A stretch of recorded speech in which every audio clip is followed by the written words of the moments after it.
Hello viewers and welcome. This is Windshear, here to talk about the chopper gunner seat in Battlefield 4. Is it still the tip of the spear? That's a video topic I put out regarding this position in Battlefield 3. And as we move into Battlefield 4 here, the question I want to propose, is this still a lethal position in the game, given the significant number of ground threats out there that you have to take in consideration? Everything from Stingers to AA vehicles to the average 50 caliber machine gun on any kind of mounted vehicle out there is a significant threat to this vehicle. Now, personally, I believe, just right off the bat, I'll get into it, the chopper needs some help. It's very difficult and very uncommon to go on long kill streaks like we do here in this position.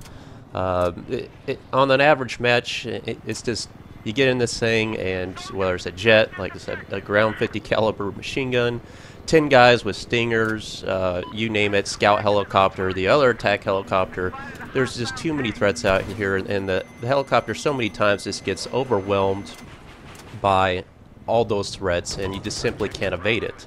But with that being said, though, it is still possible to go on big kill streaks if you're smart, and that's what I want to kind of discuss here. But right off the bat, if I had to make a recommendation for the chopper and how to, quote, buff it, I would give us, like we did back in the early days of Battlefield 3, I would give the gunner seat some kind of significant countermeasure to supplement what already the pilot has. Obviously, I'm not flying the chopper here, I'm in the gunner seat. The pilot has countermeasures, I do not, so I think having a set of flares, probably not ECM, but a set of flares would help complement, supplement, increase the longevity that you could have in this vehicle. At least allow you to get out of the battlefield, because that's all countermeasures do. Once you deploy them, your objective at the point in time is to get the hell out of the combat zone, because as soon as somebody locks on you and shoots a Stinger, what are they doing? They're shooting another one. And so many times now, with the kind of the lack of maneuverability of the helicopter, it just fails to get out of there in time before you can even get the momentum shifted to turn around and leave the combat zone before that infantry's hitting you with the second Stinger, or that jet's hitting you with the second heat seeker, what have you. So you really got to have some kind of secondary countermeasure, because once you deploy those flares, that's it. Now, the topic between flares and ECM, that could be debated. I don't know really which one's better. Frankly, I think ECM's kind of inconsistent in this game right now. Sometimes it works, sometimes it doesn't, so I kind of just stick with flares to kind of help me. But again, as soon as you shoot the flares, it's not long before you get locked on again.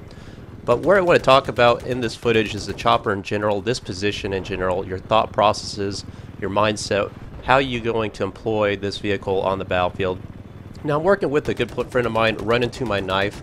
He's the pilot of this vehicle. Overall, he's a great Battlefield player. He's much better than I am. He just started a YouTube channel here as well. He's early, he's in his infancy, guys, so come some slack. But overall, you'll see his gameplay is beastie. He knows what he's doing in this game. He's logged more time in it than I have, so I'll link a description to his YouTube channel. I'll leave a link to his YouTube channel in the description of this video. Feel free to check him out. He's posted up a couple videos. I'm sure he has a bright future ahead of him. He's a little more laid back than I am, so he knows what he's doing. But communication's obviously integral to your survival. I'm not recording our comms here, but just keep in mind that we're constantly discussing threats, what our target is ahead of us. He's always calling out threats that he sees on the ground, whether it's targets, threats, anything. I'm doing the same. Having that communication is vital to increasing your longevity. However, I have gone on long kill streaks like this with just random people that I'm not in communication with, so I'm not saying you have to have it, but this helps supplement your increased success. Now, my loadout in the gunner position, I like the autoloader. I usually throw a stealth upgrade in there, and I like the zoom optics and the guided missile. And I may have said stealth upgrade. I'm sorry, I'm confusing that with the attack, the pilot seat. But I use zoom optics, a guided missile, and the autoloader and the gunner seat. I think those combinations really do help the best. There's options to put on the infrared sight, which is what I used to like in Battlefield 3. However, I find in Battlefield 4, it seems like the maps are bigger, and I really need the increased zoom optics to get my range shots on targets like I am here. Zooming in on those infantry at long range really helps me get target acquisition on them as well. The other thing I like is a guided missile, which you see me lock on. It's just like a javelin or something significant to that. Once you lock onto the vehicle, you have to maintain that that target reticle on them until the missile hits. And of course, those countermeasures can deter those, but more often than not, you can take out some vehicles with that. I prefer that over the TV missiles, just simply because a TV missile, it's too hard to get the helicopter in position to make it of any kind of significant threat. It's a great tool, but for the most part, I think you'll have more success with a guided missile. Again, that's a topic that can be debated, but that's my personal preference. In terms of the overall strategy in the helicopter, you really got to be aware of where to go and where not to. As you can see here, we're pretty much dominating this match on Dragon Pass. We have all the flags captured except 2. Now, those 2 flags are the no-go zone, and this goes across the board with any map. There's always a line, that imaginary line that you need to form, an area that you should not transgress, because it's just too high of a threat area. There's too many ground threats, too many air threats. That's where the enemy's concentrated. If you just fly over into these 2 flags, you're going to get lit up like a Christmas tree with all kinds of stuff. So you see that anytime we approach this area, we quickly retreat, because you'll start to see the perimeter circle around the crosshairs here get lit up with people locking onto you. That's what those white threat markers are. That's a good indication of just a general vicinity where you're getting locked on, either ahead of you, behind you, from the side. So anytime that we take a fire or we get near that zone, we pull back, and then we usually use some kind of cover to fall behind. Whether it's a building, this big rock in the central objective area, Dragon Pass, you got to know where to go. Or sometimes we'll go all the way back to our spawn, like we are here, because in your spawn, if you have somebody that's pursuing you, whether it's a helicopter or jet, if you're in your spawn area, there is a unmanned anti-air vehicle turret down there that will shoot at any target pursuing you, and it's pretty much a suicide attempt if they go in there. I like that. That prevents base capping, like we saw a lot in Battlefield 3. What a nightmare that was, huh? Huge improvement in Battlefield 4 where people tend to overlook or not give credit to. That was a huge increase in the quality of life, if you will, on Battlefield 4. Having that, basically eliminating that base camping threat that we saw all the time. I don't know how many base rapes I saw in Battlefield 3. It was so boring. You would just sit outside the enemy's base, the air would come in, you take their vehicles. It's just so frustrating. Although you can still steal vehicles in this game, it's much more difficult though. But again, communication, knowing the boundaries of your area with your pilot. The pilot's everything. Don't get me wrong. The pilot is everything to making this vehicle successful. The gunner is the other aspect of it to making an actual formidable opponent. You know, if I'm trying to explain this, it's the pilot, though I can't do anything without the pilot getting me in a position to kill people, but the pilot can't do anything really unless I'm there to help him eliminate threats.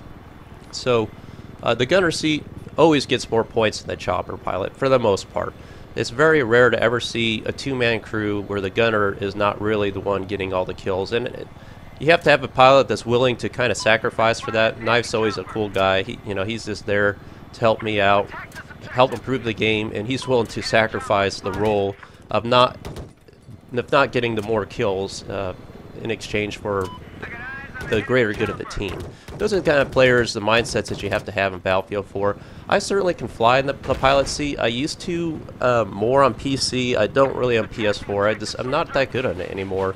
I feel like they've really taken the teeth out of the helicopter again. I don't know what it was, but in the beta gameplay on PC, I just felt like I could just destroy the team with just like an enemy tank or an enemy AA with just a few rockets from the helicopter. It seemed like it destroyed anything. Now it feels like I get in there and the thing just barely does any damage at all, regardless of what rockets I'm using, the Hydras or the smart rockets, what have you. To me, this thing is just way too weak. It needs to do, I would say, double the damage with the rockets. There should be no reason absolutely at all that an attack helicopter strafing a tank should not always be able to take out a tank in a single strafe. That's the whole point of this vehicle. I think it needs a huge increase on that capability in the rocket power damage model. Now, one topic I want to wrap up here in conclusion, obviously scanning your surroundings. You can see kind of how I'm looking around the battlefield, knowing where to go, where not to. I'm always spamming the spot button, always calling out targets I can. I'm always focusing on infantry in the gunner seat because that should be your primary role. These are the things that I am always doing in the gunner seat, and that's why I still think it is, quote, the tip of the spear in this game if you know how to do it, if you're in a situation that'll help you or that is available to you to utilize it in this form. However, like I say, the majority of matches, it's just difficult to get those right conditions and that perfect storm of conditions where you're actually doing so. And again, in this example, we're really just dominating this team. But we've done this in other matches as well. I just want to use this match because I like this map. I like the layout of it. It looks good here. So those are the topics I want to discuss. Now, in conclusion, what I want to talk about in general is a topic I've mentioned before. It's about the chopper in general. Players that get into, I don't know how many times I see people just base camping a chopper, not playing the game at all, just waiting for that 2-minute respawn so they can spam the spawn in button, take the chopper, then they fly it for 15 seconds and they crash it. Or they fly to an objective, they bail out at the start of the match, they parachute out, and that's it. Guys, remember the test range, that's where you want to go to practice a chopper. This is such a vital tool. Please, if you're on the battlefield, reserve this for the players that actually know how to utilize it. And I take flack for that. I know it's a game. I know this is the only way you can get experience. But please go to the test range and try to understand this vehicle before you just hop in it, bail out of it. Because you have to realize that this vehicle can still change the course of matches. It can really change the tide. And when people just wait for this thing without playing the objective, it's really frustrating as an experienced player to see that, particularly at the start of matches where everybody just jumps in a vehicle, and depending on your connection and the server reaction time, you may not be able to get into the game before half the vehicles are already spawned in and taken, and you just watch people on the mini-map fly the helicopter to central position B, bail out, and then it crashes. I'm just like, my god. I hope you guys liked this video. Please like and subscribe. The chopper gunner, vulnerable opponent, just remember those basic tips. Survivability is key. And check out Run Into My Knife's channel. He'll have more content to come, as will I with Battlefield 4. Thanks for watching.